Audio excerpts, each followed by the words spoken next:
Then, ang sumunod po noon na experience ko sa pagde-deliver ay doon po kay Comelec Chairman George Garcia. Magandang hapon po sa inyong lahat, mga kababayan, mga mamayang Pilipino. Ako po si Jeron Gaviria Valderrama. Bali po, tama po si attorney na kagaling po lang namin sa kadarating lang po namin dito sa Manila, galing po ng mga probinsya. Year 2009 po, bali pumasok pa ako sa Philippine Marine Corps hanggang 2011 po. At doon naman po kay former Congressman Elizaldico, kay Boss ESI, nakapasok po ako doon ng July 22, 2024 hanggang end of December 2025. Sa loob po ng isang taon at 6 na buwan, ang mga narasan ko po na mga pagde-deliver ng mga mali-maleta na sinasabi ng aking mga kasamahan, unang-una po kay former speaker, dyan sa 14 Nara Street, South Forbes Park po. Bali po, 2 beses po ako dyan nakapag-deliver. Yung una po, bali 3 po kaming sasakyan. Ako po yung security doon sa lead car na driver po noon, si Henry Wobina. Then nakasakay po sa akin yung 2 A na sinasabi ng aking mga kasama na sina John Paul Estrada at Mark Tiksay. 3 po kami noon. Ang nilalaman po noon is nasa 30 na maletas na ang mostly po karamihan doon ay puro large amount po. Then yung sumunod po doon sa nasabi kong lugar, kami lang po ni Mark Tiksay and then si Ranji Paga, yung driver ko po noon. Bali, ang deliver po namin doon sa 14 Nara Street, hindi po bababa sa 7 na mix na po yon. May small, medium, and large. At sumunod po kay Senator Erwin Tulfo. Dito po nung time na po yon, may meeting po noon si Boss dyan sa may Mario Restaurant, sa may Tomas Morato, Timog, Quezon City. Kami po yung advance team po. At meron pong meeting sila doon. Nung dumating na po, sina Senator Erwin at si Boss, sila po yung unang pumasok doon sa pintuan ng restaurant. Papasok doon sa loob. Then, yung 2 pong sasakyan na parehas elite na white van, mabilisan lang po yung transaction na paglilipat ng 2 medium size na maleta. Ang estimated po noon ay 40 to 50 milyon ang laman. Then, ang sumunod po noon na experience ko sa pagde-deliver ay doon po kay Comelec Chairman George Garcia.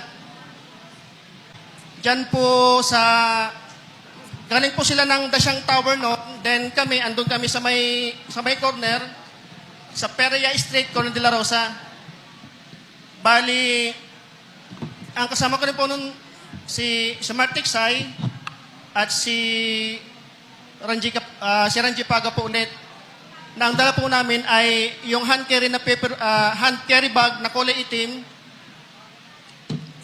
Kasi andun pa po sa unahan, ang una pong lumamabit sa amin ay yung driver niya. Then, binuksan ni Mark Tiksay yung doon sa right slide door, inabot sa driver ni George Garcia. Then, pagkalagpas po ng mga ilang metro, magkasalubong po sila ni George Garcia. Then, lumapit din po si Chairman George Garcia. Then, binuksan po ulit ni Mark Tiksay yung sliding door. Then, inabot po yung receiving copy. Yun po nasaksihan ko doon. Then, tinanong ko po si Mark Desai, sabi ko, Boss Mark, magkano po ba yung laman ng hand carry na yun? Sabi niya, 10 million daw po. Yun lang po at maraming salamat po.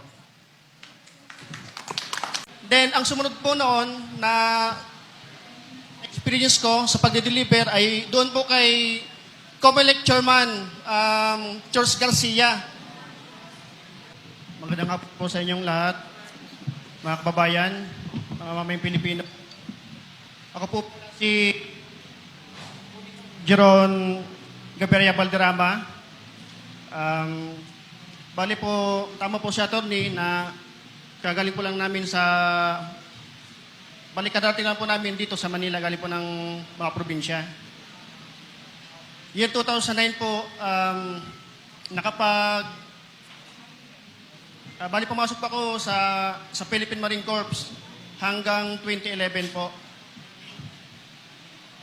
At doon naman po kay former Congressman Elizalde ko, kay Boss ESI, nakapasok po ako doon ng July 22, 2024 hanggang end of December 2025.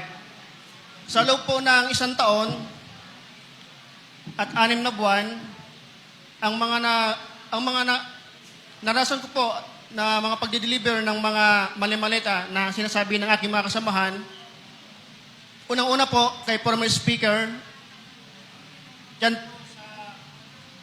sa 14 Nara Street, South Forbes Park po. Bali po, 2 beses po ako dyan nakapag-deliver. Yung una po, bali 3 po kaming sasakyan. Ako po yung security doon sa lead car na driver po noon, si Henry Wobina. Then nakasakay po sa akin yung 2 EA na sinasabi ng aking mga kasama na sina John Paul Estrada at Mark Tiksay. 3 po kami noon. Ang nilalaman po noon is nasa 30 na maletas na ang mostly po karamihan doon ay puro large amount po. Then yung sumunod po doon sa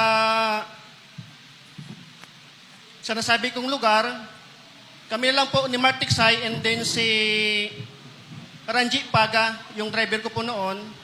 Bali, ang delivery po namin doon sa 14 Nara Street, hindi po bababa sa 7 na mix na po yon. May small, medium, and large. At sumunod po kay Senator Erwin Tulfo. Dito po nung time na po yon, may meeting po noon si Boss dyan sa may Mario Restaurant, sa may Tomas Morato, Timog, Quezon City. Kami po yung advance team po. At meron pong meeting sila doon. Nung dumating na po, sina Senator Erwin at si Boss, sila po yung unang pumasok doon sa pintuan ng restaurant. Papasok doon sa loob. Then, yung 2 pong sasakyan na parehas elite na white van, mabilisan lang po yung transaction na paglilipat ng 2 medium size na maleta. Ang estimated po noon ay 40 to 50 milyon ang laman. Then, ang sumunod po noon na experience ko sa pagde-deliver ay doon po kay Comelec Chairman George Garcia. Diyan po galing po sila ng Dasyang Tower noon. Then andun kami sa may corner, sa Perea Street, Corner de la Rosa. Bali, ang kasama ko rin po noon si Mark Tiksay at si Ranji Paga po ulit. Na ang dala po namin ay yung hand carry bag na kulay itim. Kasi andun pa ko sa unahan, ang una pong lumamabit sa amin ay yung driver niya. Then binuksan ni Mark Tiksay yung doon sa right slide door, inabot sa driver ni George Garcia. Then, pagkalagpas po ng mga ilang metro, Magkasalubong po sila ni George Garcia. Then lumapit din po si Chairman George Garcia. Then binuksan po ulit ni Mark Tiksay yung sliding door. Then inabot po yung receiving copy. Yun po nasaksihan ko doon. Then tinanong ko po si Mark Tiksay, sabi ko, Boss Mark, magkano po ba yung laman ng handkera na yun? Sabi niya 10 million daw po. Yun lang po at maraming salamat po.